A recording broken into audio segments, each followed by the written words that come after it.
This is going to be a rubbish video, okay? Prepare to groan. I'm British after all, because this will be a rubbish video because it's a video about rubbish. And for bonus points, why the legal system is rubbish and the laws are rubbish, because how on earth people are supposed to know about these laws and follow these laws is beyond me, because I guarantee the average person will not be reading this law in the way that I'm going to explain it to you. So if you wanted an example of why our legal system and the laws and legislation is not fit for purpose, then boy, have I got a video for you, because a mum is to be interviewed under caution by police after putting an envelope in a public waste bin. I told you it would be a rubbish video. So long story short, she collected a parcel or envelope or something and she put it in a public waste bin because she was eager to find out that it was the right thing that had been delivered, and she put that in a public waste bin. No problem, you might think, because it would just get collected in the normal way, sent to the normal processing plants in the normal way, and everybody goes about their lives. No, somebody... And I'd like to really understand the thought process behind this. Somebody went through the bin, found her name and address on it, and then obviously reported to the police to prosecute her for this. And they say that it's because it's an offence to put household waste in a public bin. She says it's really sad that people are being targeted for just trying to do the right thing. She said she might just have to accept the £75 fine. And the council hit back and said that public litter bins are provided only for waste produced when you're out and about, and dog waste. So it's okay to put dog waste in a public bin, but not an envelope, apparently. And I'm going to explain technically why that might be true, but I'm also going to challenge it a little bit. So they say it should not be used for disposing of domestic or business waste in town centres. These are emptied two or three times a day and regularly in other areas. It's also a fly tipping offence to leave any type of waste, including domestic or business waste, near a litter bin. Okay, so let's take a look at the law. Well, before we take a look at the law, I always check these things, and whilst I expected as much, they do confirm on their website here, it is an offence to dispose of household or business waste in council litter bins. Now, what they really mean is, and the spirit of the legislation is you can't just be taking huge amounts of waste and dumping them in public bins, expecting the local authority to take them away when you don't have space for them at home. You're supposed to dispose of them in your own bins, get them collected from your own house in accordance with the council services for which you pay council tax. So technically speaking, yes, that's correct.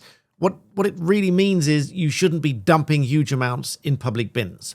That out of the way, let's take a look at what we're talking about here.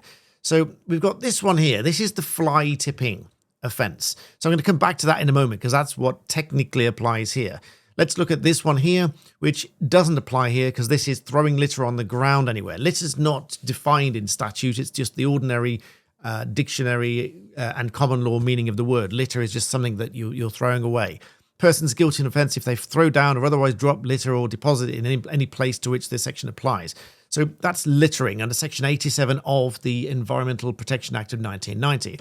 The one we're talking about here is this one, which is broadly described as a fly tipping offence, which includes anything from the vans that turn up on a country lane dumping huge amounts of house clearance waste, old beds, sofas and stuff like this, and dumping it in the middle of a street somewhere. That's what this really is intended to make unlawful. However, it very technically applies to depositing an envelope in a public bin. And I'm going to explain it to you as to why that applies and why I think it's ridiculous.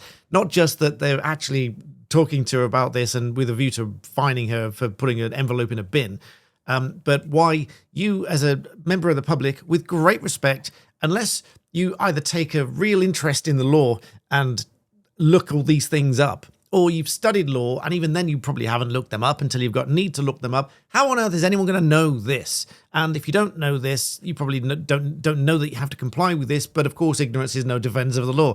So let's take a look. So it says here, Section 33, the prohibition of unauthorised or harmful deposit, treatment, disposal, etc. of waste. Subject to various subsections, a person shall not deposit controlled waste or knowingly cause it or permit controlled waste to be deposited in or on any land an environmental permit authorizing the deposits in force and the deposit in accordance with that license. And so you cannot deposit controlled waste. So even if you got as far as looking at this bit and thought, well, controlled waste or extractive waste, so extractive, obviously, I presume it means something like oils or something that's been extracted from somewhere and dumped somewhere else and whatever. Any kind of controlled waste is prohibited from fly tipping in the general sense, in or on any land. Now, you might still have read that and not know that it applies to an envelope in a public bin. So we need to look for another section. What is controlled waste? So if we hop along to section 75, the meaning of waste and household, commercial or industrial waste and hazardous waste. And subsection 4 of section 75 says controlled waste means household, industrial and commercial waste or any such waste. And then subsection 5 says, subject to subsection 8, household waste means waste from a domestic property, that is to say a building or self-contained part of a building used wholly for purposes of living accommodation, a caravan, a residential home, etc. So technically speaking, an envelope that has been delivered to a house or any waste produced by that house is controlled waste under section 75, and therefore jumping back to section 33, you cannot deposit that anywhere in or on any land unless you have a license to do so.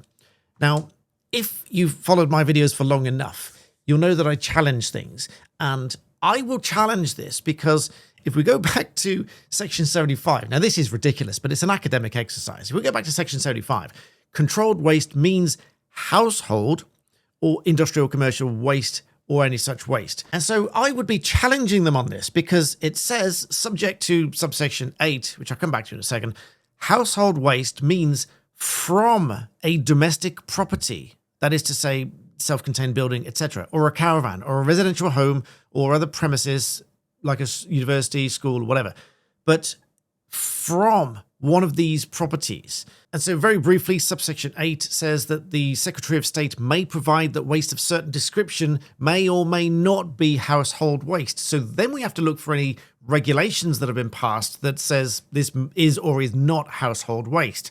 There are some. They are the Controlled Waste Regulations of 1992. You see why most people won't know about this law and thus won't know whether you need to comply with it or not. Waste to be treated as household waste and waste not to be treated as household waste. So this includes waste of the description set out in Schedule 1, so we'll come back to that in a minute. And subsection 2 says that it includes waste arising from works of construction or demolition, including waste arising from work of preparatory work thereto, or a septic tank sludge. Let's take a look at Schedule 1. To go back to the table of contents and look at Schedule 1, waste to be treated as household waste. Let's take a look at that. And this provides waste from a hereditament, which is just like a tangible bit of property. Again, with respect, if you don't know all of these things, you won't know how they apply anyway. Waste from premises occupied by a charity. Waste from land belonging or used in connection with the domestic property. Waste from a private garage. Waste from private storage premises. Waste from moored vessels. Waste from a campsite. Waste from a prison or other penal institution. Waste from a hall or other premises. Waste from a royal palace. Waste arising from the discharge by a local authority. So nowhere in there does it say post or something that's got your name and address on it. So I would challenge this and say, technically speaking, if it was produced by the household and it had arrived at the property, at the premises, then yes, they might technically be correct in that it is waste produced by the household, but it hasn't yet reached the household. Thus, I would argue, is it yet household waste?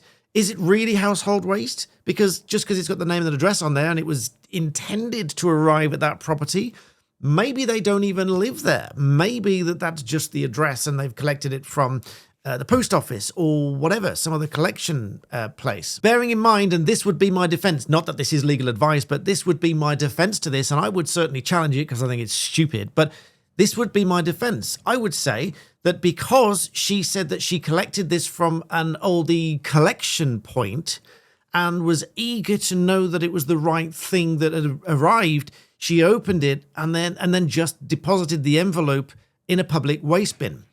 Is that household waste. Now, ultimately, a court might find that it is, but it hasn't been produced at the premises.